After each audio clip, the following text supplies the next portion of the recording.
በኢትዮጵያ ጠቅላይ ሚኒስትር አብይ አህመድ የመሩት የፖለቲካ ለውጥ ከመጣ አንስቶ በተከታታይ ዓመታት ሰኔ ወርን እየጠበቀ የሚከሰቱ አደገኛ ፖለቲካዊ ክስተቶች የጀመሩበት ነው። ይህ ዕለት ሰኔ 16 ቀን 2010 ዓ.ም ዕለቱ ጠቅላይ ሚኒስትር አብይ አህመድ ወደ ስልጣን ከመጡ ገና 82ኛ ቀናቸውን የያዙበት ነው። ልክ የዛሬ 8 ዓመት ዕለተ ቅዳሜ ሰኔ 16 ቀን 2010 ዓ.ም አንዳንዶች ይህን ዕለት የሰኔ ተከታታይ ፖለቲካዊ ድራማ ወይንም የሰኔ ሲሪየስ የተጀመረበት ነው ይላሉ። ምክንያቱም በ2010 ዓመተ ምህረት ሰኔም በ2011 ዓመተ ምህረት ሰኔም በ2012 ዓመተ ምህረት ሰኔም በኢትዮጵያ ወሩን ጠብቀው በሚመስል መልኩ ወይ የግድያ ሙከራዎች ይደረጋሉ ወይ ግድያዎች ተፈጽሟል። ጤና ይስጥልን ኢትዮ ፍሮንቶች ነን። በዛሬው መሰናዶአችን ጠቅላይ ሚኒስትር አብይ አህመድ ወደ ስልጣን ከመጡ አንስቶ በመጀመሪያው ሰኔ ወር የኢትዮጵያን ፖለቲካ መዋቅር የለወጠውን ክስተት እናስታውሳለን። በዚህ መሰናዶ ለጠቅላይ ሚኒስትር አብይ በፖስታ አደገኛ ነገርን ይልክ ስለነበረው ሹም መጨረሻ እናነሳለን። ቻናላችንን ሰብስክራይብ፣ ላይክ እና ሼር እያደረጋችሁም አብራችሁን ቆዩም። ዕለቱ ሰኞ ነው። ሰኔ 11 ቀን 2010 ዓ.ም የወቅቱ አዲሱ ጠቅላይ ሚኒስትር አብይ አህመድ በህዝብ ተወካዮች ምክር ቤት ተገኝተው የመጀመሪያ የስልጣን ወራታቸውን የሥራ አፈጻጸማቸውን ለፓርላማው ሪፖርት የሚያደርጉበት ዕለት ነው። ጠቅላይ ሚኒስትር አብይ ወደዚህኛው የፓርላማ ስብሰባ የመጡት ጄኔራል ሳሞራ የኑስን ከኢፌድሪ የመከላከያ ሰራዊት የጦር ኃይሎች ጠቅላይ ኢታማጆር ሹምነት አንስተው በጄኔራል ሰዓረ መኮንን የብሔራዊ መረጃና ደህንነት አገልግሎት ዋና ዳይሬክተሩ ጌታቸው አሰፋን በጄኔራል አደም መሐመድ ተክተው ነው።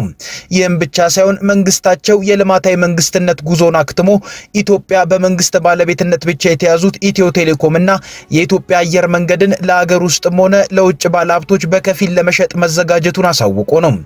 ከዚያም ሲያልፍ የኢትዮጵያ መንግስት የአልጀርስ ስምምነትን ሙሉ ለሙሉ ተቀብሎ ይተገብራል። በዚህም ከኤርትራ ጋር ግንኙነቱን ማሻሻል እንደሚፈልግ ከገለጸ ከቀናት በኋላ ነው የሰኔ 11ዱ የፓርላማ ስብሰባ የተከናወነው። በዚህ የፓርላማ ስብሰባ ጠቅላይ ሚኒስትር አብይ ባደረጉት ንግግር የብዙዎችን ተቀባይነት በይበልጥ ያገኙበት ነው። የተወሰኑ የህወሓት አባላት በፓርላማው ላይ ለጠቅላይ ሚኒስትሩ ከኤርትራ ጋር ሊጀመር የታሰበው ግንኙነት በቂ ምክክር አልተደረገበትም ሲሉ ትችትም አስተያየትም የሚመስል ንግግርን አድርገዋል። ጠቅላይ ሚኒስትር አብይ ለዚህ ጥያቄ ምላሽን ሲሰጡ አሰብን ስንሰጥ መቼ ተመካከረን ብለው ለዚህ ጥያቄ ድባቅ መምታት የሚመስል ምላሽን ሰጥቷል። ነገር ግን ለመከራከሪያ ይሆናል ወይ? አሁን የተነሳው ሐሳብ ውይይት ሳንወያይ ሳይወያይበት የሚለው መከራከሪያ ይሆናል ወይ? አይሆንም። ሐሳብ መች ተወያየን ስንሰጥ እና አንዳርጋቸው ጽጌን ጨምሮ አንዳንድ በሽብር የታሰሩ ሰዎችን መፍታት ተገቢነቱ ላይ እንዲሁ ከህወሓት አባላት ጥያቄ ሲነሳላቸው አሸባሪዎቹ እኛ ነበርን ብለው ኢህአዴግ ሁሉን እስር ይፈጽም የነበረው ዲሞክራሲያዊ ስላልነበረ ነው በማለት ተናግረው ጭራሽ ሰዎቹ ስለተፈቱ አይናችሁ በምቀኝነት አይቅላ የሚመስል ኃይለ ቃልንም ተናገሩ። ጸረ ሽብር ተፈርጀው የታሰሩት ሲለቀቁ እነዚህ ህጎች ውጤት በኔ እይታ በተግባር ሳይሻሩ ነገር ግን የተሻሩ ሆነዋል። ክቡር ጠቅላይ ሚኒስትር፣ ከላይ የጠቀስኳቸው ህጎች መንግስት ተከታትሎ እንዳያስፈጽማቸው ያቃተውና እንዲጥሳቸው ያስገደደው ምክንያት ምንድነው? የደህንነት ተቋማት መከላከያውን ጨምሮ ከፓርቲ ገለልተኛ ሆነው ህግና ሀገር የሚጠብቁ መሆን አለባቸው ብሎ ያስገድዳል። እንደዛ ነው ወይ ያፈጠርነው ያደራጀነው? እንደዛ ካላደራጀነው ይህ ህገ መንግስታዊ በሆነ መንገድ ተቋም ፈጥራል ማለት ነው። በዚያ መንገድ የተፈጠረም ተቋም ችግር ሊፈጥር ይችላል ማለት ነው። ህገ መንግስቱ በፍርድ ቤት የታሰረ ሰው ግረፉ፣ ጨለማ ቤት አስቀምጡ ይላል እንዴ? አይልም። መግረፍ፣ ጨለማ ቤት ማስቀመጥ፣ አካል ማጉደል የኛ የአሸባሪነት ተግባር ነው። ጠቅላይ ሚኒስትር አብይ በዚህ የፓርላማ ስብሰባ ላይ ፕሮፌሰር ብርሃኑ እርሶን ገድለው ስልጣን ላይ የሚወጡበት እኔ ደግሞ እርሶን ገድዬ ስልጣን ላይ የምቆይበት ጊዜ ማብቃት አለበት ብለው ዛሬ ድረስ ከብርሃኑ ነጋ ጋር ለቆየው ወዳጅነታቸው መግቢያ የሆነ ጥሪንም አቅርበዋል። ግንቦት ሰባት፣ ኦነግ፣ ኦብነግ በዚሁ አጋጣሚ ጊዜ ያለፈበት ፋሽን ነው። ውጊያ አቁማችሁ ነው፣ አይጠቅምም። ዶክተር ብርሃኑ ነጋ እኔን ገለው ወይም ማስገድለው ስልጣን መያዝ፣ እኔ እሳቸውን ገድዬ ያስገድዬ ስልጣን ላይ መቆየት፣ ሁለቱም ጊዜ ያለፈበት አሮጌ ፋሽን ነው። ይህ የፓርላማ ስብሰባ ብዙ ኢትዮጵያውያንን በእጅጉ የመሰጠ ነበር። ከዚያ ለእኚህ ጠቅላይ ሚኒስትርማ አለንሎት ልንላቸው ይገባል፣ ለዚህም የሰላማዊ ሰልፍ ይደረግ ተባለ። ዝግጅቱ ተጧጧፈ። እሳቸው ሰኔ 11 ቀን 2010 ዓ.ም የፓርላማውን ቆይታ ባደረጉ ቀጣይ ባለው ቅዳሜ ማለትም ሰኔ 16 ቀን 2010 ዓ.ም ሰልፉ ተደረገ። በመስቀል አደባባይ በተደረገው በዚህ ሰላማዊ ሰልፍ የተከለከለው የኦነግ ባንዲራ አልቀረ፣ የማይወደደው ልሙጡ አረንጓዴ ቢጫ ቀይ ባንዲራም ተውለበለበ። መስቀል አደባባይ ላይ በመስቀሉ እንደተሰበከው ፍቅር የፈሰሰ መሰለ። ጠቅላይ ሚኒስትር አብይ አህመድም በመድረኩ ላይ የአፍሪካ ካርታ በላዩ ላይም የኔልሰን ማንዴላ ፎቶ ያለበት አረንጓዴ ቲሸርትን አድርገው ተገኙ። ንግግርንም አደረጉ። ከንግግሩ በኋላ የሰላማዊ ሰልፉ ማጠናቀቂያ መርሃ ግብር ሊደረግ ሲል ከመድረኩ የተወሰነ ርቀት ላይ ቦምብ ፈነዳ። ያኔ ጠቅላይ ሚኒስትር አብይ ከስፍራው በፍጥነት እንዲሄዱ ተደርገዋል። በቦምቡ ፍንዳታም የሞተም የቆሰሉም ሰዎች ነበሩ። በስተመጨረሻም የቦምብ ፍንዳታ ዓላማው የነበረው ጠቅላይ ሚኒስትር አብይ አህመድን ለመግደል እንደነበርና በዚህም ላይ የቀድሞ የብሔራዊ መረጃና ደህንነት አገልግሎት ዋና ዳይሬክተሩ ጌታቸው አሰፋ በመሪነት ተሳትፎበታል ተባለም። በቦምብ ፍንዳታው ላይ የኦሮሞ ነጻነት ግንባርም ተሳትፎ ነበረው ተብሏል። እንዳልነው ይህ የሰኔ 16 2010 ዓ.ም ክስተትም ለተከታዮቹ ዓመታት የሰኔ ወራት ክስተቶች ጅማሬ መሰለ። ሰኔ 16 ቀን 2010 ዓ.ም ጠቅላይ ሚኒስትር አብይ አህመድ ላይ የግድያ ሙከራ ተደረገ። ሰኔ 15 ቀን 2011 ዓ.ም በአማራ ክልል ባለስልጣናትና በኢታማዦር ሹሙ ጀነራል ሰዓረ መኮንን ላይ ግድያ ተፈጸመ። ሰኔ 22 ቀን 2012 ዓ.ም ደግሞ ድምፃዊ ሃጫሉ ሁንዴሳ ተገደለ። እኚህ የተከታታይ ዓመታት የሰኔ ወራት ክስተቶችም በኢትዮጵያ ፖለቲካ ውስጥ ሌላ ገጽታዎችን በየጊዜያቸው የፈጠሩ ነበሩ። ሰኔ 16 ቀን 2010 ዓ.ም በጠቅላይ ሚኒስትር አብይ አህመድ ላይ የግድያ ሙከራ ተደረገ ከተባለ በኋላ የኢትዮጵያ የጸጥታና የደህንነት መዋቅር ላይ ከፍተኛ ለውጦች እንዲደረጉ ነው የተደረገው። እርግጥ የሰኔ 16 2010 ዓ.ም ሙከራ የተደረገው የቀድሞ የብሔራዊ የመረጃና ደህንነት ዋና ዳይሬክተሩ ጌታቸው አሰፋ በጀነራል አደም መሐመድ ከተቀየረ በኋላ ነው።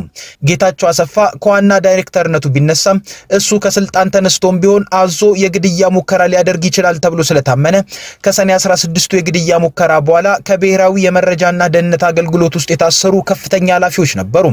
ከዛ ውስጥ ተስፋዬ ወርጌ የሚባሉት በደህንነት መስሪያ ቤት ውስጥ ከፍተኛ ስልጣን የነበራቸው ሰውም ነበሩ። ከዛም ብቻ ሳይሆን ከአዲስ አበባ ፖሊስ ኮሚሽን ኮማንደር ግርማ ካሳን ጨምሮ በርካቶች ታስረዋል። አስገራሚ የነበረው ደግሞ በወቅቱ የአዲስ አበባ ፖሊስ ኮሚሽን ምክትል ኮሚሽነር የነበሩት ኮማንደር ግርማ ካሳ ሰኔ 16 ቀን ላይ ስለተፈጠረው አደጋ መግለጫን ለመንግስት ሚዲያዎች ሰጥተው ነበር። ሆኖም ማታ መታሰራቸው ተሰማ። የእስሩ ምክንያትም በቂ ፍተሻ ባለማድረግ ነው ተብሏል። በጥቅሉ ሲታይም ከሰኔ 16 2010 ዓ.ም የመስቀል አደባባይ ቦምብ ፍንዳታ በኋላ ህወሓት በበላይነት ይመራው በነበረው የኢህአዴግ ዘመን የነበረው የጸጥታና ደህንነት መዋቅር በጠቅላይ ሚኒስትር አብይ አህመድ ጊዜም የተወሰነ ወራት ቆይቶ ጊዜው ያበቃበት ነበር ማለት ይቻላል። ለዚህም ማሳያለን የሚሉ በወቅቱ ተስተዋለ ያሉትን ነገር ሲጠቅሱ ተደምጠው ነበር። በወቅቱ ጌታቸው አሰፋ ከብሔራዊ መረጃና ደህንነት አገልግሎት ዋና ዳይሬክተርነት ተነስቶ መቀሌ ይሄድ እንጂ የጠቅላይ ሚኒስትር አብይ አህመድን ጨምሮ የፕሬዝዳንቱ ቤተ መንግስት ይጠበቅ የነበረው ለተወሰነ ጊዜ በጌታቸው አሰፋ ዘመን በተዋቀሩት የጸጥታና ደህንነት አባላት ነበር። ሆኖም ከሰኔ 16ቱ ክስተት በኋላ ያ የጌታቸው አሰፋ መዋቅር ከቤተ መንግስቶቹም ሆነ ከሌሎች የጸጥታና ደህንነት መዋቅር እንዲወጣ መደረጉን አይተናል። ሰኔ 16ም የዚህ መነሻ ነው ብለው ሲናገሩም ተደምጠዋል። በተለይ ጠቅላይ ሚኒስትር አብይ አህመድ ስልጣን ላይ ወጥተው የሰኔ 16ቱ አደጋ እስኪያጋጥምና ከዚያም በፊት ያሉትን የአብይን የመጀመሪያ ሳምንታት የስልጣን ጊዜን ስናስብ ጠቅላይ ሚኒስትር አብይ አህመድ የሰሜኑ ጦርነት ተነስቶ የፌዴራል መንግስት መቀሌን ከተቆጣጠረ ከቀናት በኋላ ማለትም ህዳር 22 ቀን 2013 ዓ.ም በህዝብ ተወካዮች ምክር ቤት ተገኝተው የሰጡትን ማብራሪያ እናገኛለን። ጠቅላይ ሚኒስትር አብይ በዚሁ ማብራሪያቸው ላይ እሳቸው ጠቅላይ ሚኒስትር ሆነው ቤተ መንግስት ቢገቡም የመጀመሪያዎቹ ጊዜያት ለእሳቸው አስጊ እንደነበር ሲናገሩ በሰፊው ተደምጧል። ነገሮች ለራሳቸው ህይወትም አስጊ የነበረው በጌታቸው አሰፋ ምክንያት መሆኑን እሳቸው ግን የደህንነት ሹሙ ብቻ እያሉ በጠሩት ስም ገልጸዋል። አንድ ቦታ እንደውም ሲናገሩ እናንተ እኔ የሀገሪቱን ሰላምና ደህንነት እንዳስከብር ትጠብቃላችሁ፣ እኔ በወቅቱ የራሴንም ደህንነት መጠበቅ አልችልም ነበር፣ ጥበቃዎቼንም ይዘህ አትገባም ብሎኛል ሲሉም ተደምጠዋል። እናንተ ጠቅላይ ሚኒስትር ሆነ በህገ መንግስቱ መሰረት ሀገር አገልግል ብላችሁ የሾማችሁኝ ቀን የደህንነት ሹሙ ከኔ ጋር የነበሩ 3 ግለሰቦች በጥበቃ ስራ ላይ የነበሩ 3 ግለሰቦች ይዘህ ቤተ መንግስት መግባት አትችልም ተባልኩ። እኔ የግል ጥበቃዎች ላይ ማዘዝ የማልችል ሰውዬ ነው እናንተ ለምን ሀገር አትጠብቅም እያላችሁ ጥያቄ የምታቀርቡት? አትችልም፣ እኛ የሰጠንን ጠባቂ ብቻ የሚጠብቅህ ተብሎ ጠባቂዎቼ እንዳይገቡ ተከለከሉ። ጠቅላይ ሚኒስትር አብይ በዚህ ዕለት በመጀመሪያዎቹ የስልጣን ጊዜያቸው የቢሮአቸው ቁልፍ ራሱ እንዳልነበራቸው፣ ጥበቃዎች እሳቸው ቢሮ ከመግባቴ በፊት የፈለጉትን አድርገው ይወጡ ነበር፣ በረንዳው እንኳን የምንቀሳቀስበት አልነበረም ብለዋል። ከዚያም ሲያልፍ በተለያዩ የአገሪቱ ክፍሎች ዜጎችን ላወያይ ሲሄድ እዚያ ጋር ይገሉሃል፣ እዚያ ጋር ደግሞ ሌላ አደጋ ይፈጠርባል እያለ እሳቸው የደህንነት ሹም በሚል ብቻ የጠሩት ጌታቸው አሰፋ ገደብ ሊጥልባቸው ይሞክር እንደነበር አንስቷል። ከዚህ ቀጥሎ የተናገሯት ነገርም ጆሮ የምትይዝ ነበረች። ጠቅላይ ሚኒስትር አብይ የደህንነት ሹሙ ሶማሌ ክልል እንዳልሄድ ከሞከረ በኋላ ከስልጣኑ እስኪነሳ ድረስ ከሱ የሚላክልኝን ፖስታ አልከፍተውም ነበር፣ መፍጫ ውስጥ ነበር የምጥለው ምን እንደሚላክ ስለማውቅ ብለዋል። እኔ አልሸባብ ይገላል ከተባልኩ ጀምሮ የደህንነት ሹሙ እስከተነሱበት ቀን ድረስ በፖስታ ተልኮ የሚላክልኝ መረጃ አንድም ቀን አንብቤ አላቅም። በሚፈጭበት ማሽን ነው ማስገባው። የሚላክልኝ መረጃ ምን እንደሆነ ስለማውቀው ማለት ነው። አብይ እዚህ ጋር ስለ ፖስታ ያነሱት ነገር በመረጃና ደህንነት ላይ የሰሩ ሰዎች የሚያነሱትን ጉዳይ ያስታውሳል። አንዳንዴ በስለላና ደህንነት ላይ በፖስታ የሚላኩ ነገሮች ፖለቲካዊ ግድያዎችን ፖስታ ውስጥ መርዝን በማድረግ ግድያን ለመፈጸም ጥቅም ላይ ይውላል ይባላል። ምናልባት አብይ ጌታቸው አሰፋ እስኪወርድ ድረስ ከሱ የሚላክልኝን ፖስታ አልከፍተውም ነበር ያሉት በፖስታ መርዝን ሊልክ ይችላል ብለው ጠርጥረው ይሆን እንዴ የሚል ጥያቄን አስነስቶ ነበር በወቅቱ። ሆኖም ጠቅላይ ሚኒስትር አብይ በወቅቱ ፖስታውን እንደማይከፍቱት እንጂ ሌላ ዝርዝር ነገርን አላነሱም። ነገር ግን ከደህንነት ስራዎች ጋር የመርዝ ጉዳይ ሲነሳ አንድ ነገርን ማገናኘት ይኖርብናል። ከሰኔ 16ቱ የቦምብ ፍንዳታ ጋር ተጠርጥረው ታስረው የነበሩት ተስፋዬ ኡርጌ የተባሉት ቀድሞ በደህንነት መስሪያ ቤት ውስጥ ከፍተኛ የሥራ ኃላፊ የነበሩት ሰው ፍርድ ቤት ሲቀርቡ በደህንነት መስሪያ ቤት ውስጥ ተገኘ በተባለ መርዝም ተጠይቀው ነበር።